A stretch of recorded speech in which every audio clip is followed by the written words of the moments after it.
In today's video, I'm going to teach you how to cancel Zipbooks. By the end, you'll know exactly where to click and what to expect, from logging in to confirming your cancellation.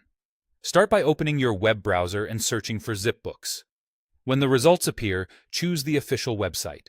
Look for the correct brand name and a secure connection indicator in your address bar so you know you're in the right place.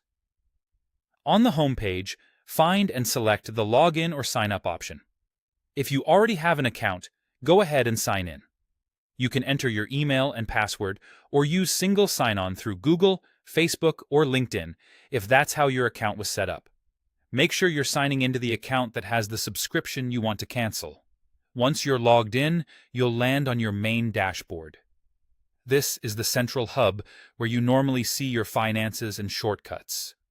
From here, look toward the bottom left corner of the screen for your profile name or profile icon. Click that to open your account menu. In the menu that appears, choose Account Settings. This will take you to a dedicated settings area for your profile and billing. Inside Account Settings, look for the Account tab. It's usually the first tab on the left, and it's where options related to your plan and billing typically live. Within the Account tab, locate and select Subscription. This section shows details about your current plan, your billing cycle, and any upgrade or downgrade options. Here is where you'll find the cancellation control.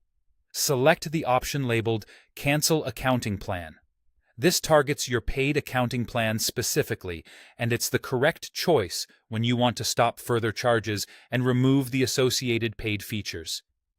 Read any on-screen notes so you understand how cancellation affects access and when it takes effect. Finally, click Confirm and follow the prompts to complete the cancellation. You may be asked to confirm your choice again or provide a brief reason.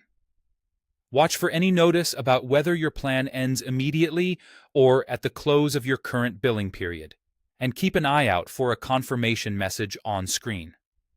It's a good idea to wait for or check for a confirmation email so you have a record that your plan has been canceled.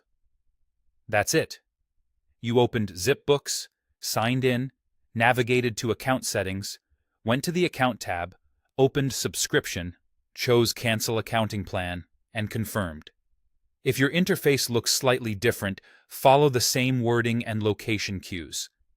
Thanks for watching, and I hope this helped you cancel your Zipbooks plan with confidence.